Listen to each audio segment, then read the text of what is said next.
A lot of times we end up stop working somewhere around the age 65. That's what we're supposed to do, although that seems to keep getting later and later in life because our kids are staying at home longer and longer, right? The average age for a child to live at home in Ontario is what? 31. Oh my God. I'm just going to Right now, it's been 2 years. Mine left at 17. 31. You know what that tells us? Think about that from an economical perspective, right? Our kids get out of school with the school debts. They turn around and they can't buy a house because houses are too expensive. They can't get the support. And they got to now pay off their debt, so they move home. Most of us parents, we try to support that so we don't get them to pay rent. They eat our food. You see our expenses go up. Now the problem is I'm supposed to be putting away from retirement. I can't do that anymore because my expenses are more, which is forcing me to work longer in the workplace. You got it?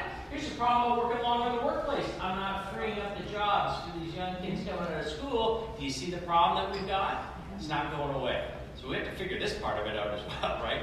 But here's why this whole thing is so important to me.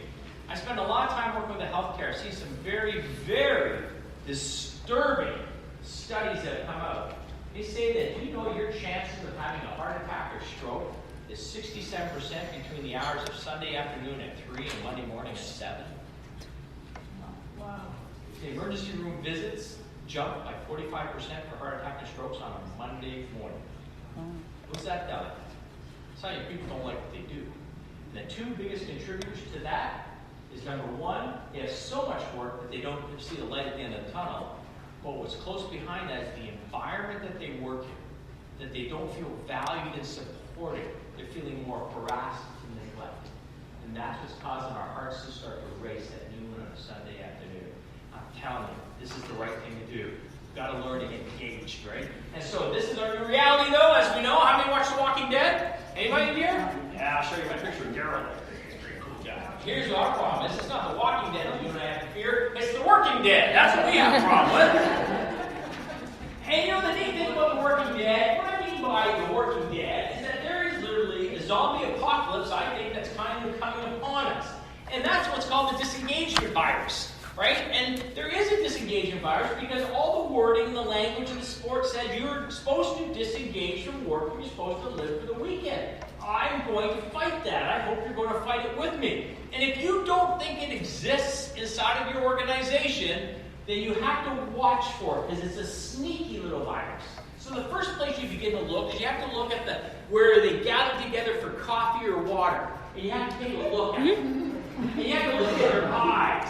And you have to listen to the language that they're using. And do your people complain a lot or they build with you? Are they negative or are they positive? Are they optimistic or are they pessimistic? What is the predominant language that you're hearing? Are they blaming people for failure? Are they trying to fix things as they go? Because you have to start to listen very, very carefully. Or you watch what happens in between departments themselves. And when one department comes to another department or one team goes to another team for help, what kind of reactions do you get? Do you get people that say absolutely because we're all one big team? Or do you start hearing things like, that's not my department, I don't have time, I'm getting out of here, whatever the excuse is? What kind of interactions or language do you hear between people? Or if you're leading a team and you walk into the room and they're having a lively discussion, what kind of reaction do you get? Do they keep talking or do they just stop and stare at you? Because everything stops because you walk in and they do this. And you know there's some kind of an issue that's existing at that point. There's a trust issue. I'm not even saying it's with you. What I'm saying is it's an indicator, it's a symptom that something's not right. People should feel comfortable about having information, sharing, getting excited about what's going on. And so I think we basically have to avoid this. We need to do a zombie clinic. And that's what being a kick-ass organization is all about, is how do we do the zombie clinic itself. And the good news is that business isn't innately human. Right? We need people to run the equipment. We need people to interact with the customers. We need people to run the computers. So the good news is business is grounded in humanity. I just get frustrated when humanity is beginning to disappear, aren't you? But here's what's great about that, is that we have to build people-friendly workplaces. And when we look at people-friendly workplaces, why that's such a key is that it's inherent in everything we do. If you ever learn Maslow's hierarchy, if you ever go through Maslow's hierarchy, we learned it at university, right? You know the problem with you learning at the university?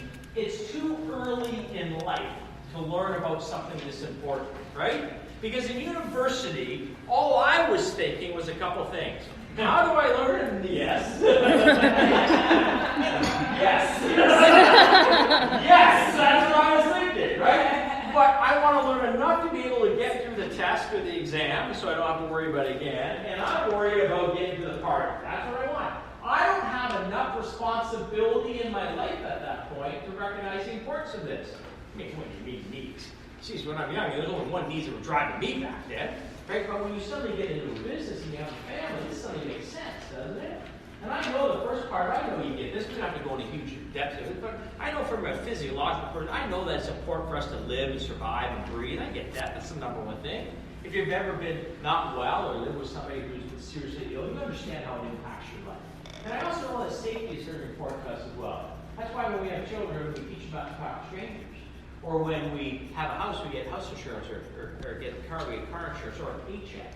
It's so important with our paycheck because it gives us a certain standard of living.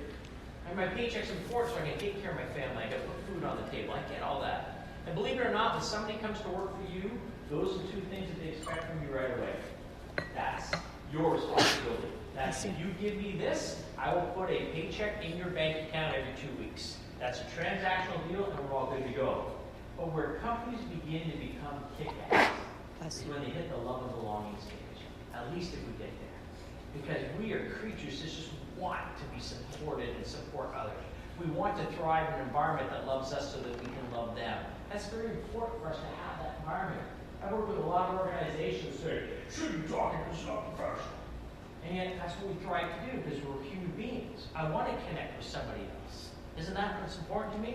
I want to know that, and I'm telling you, when I measure culture inside of organizations, there's a lot of things in the culture survey that you can check off. And there's two things I always start to inquire about. Number one is, how's the attendance been at the Christmas party over the last couple of years? Is it going up or is it going down? Because let me tell you something, if it's going up, it means that your culture is growing.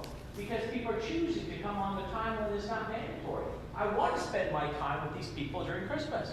And the other thing I measure is the Monday morning flu. How's your attendance on Monday morning? Because if the Monday morning attendance is getting better, it means people are waking up, and even though they'd rather stay in bed, they say, people are counting on me. And I like those people, so I better get there. Right? That's what that means. And if I get there, we're doing pretty good.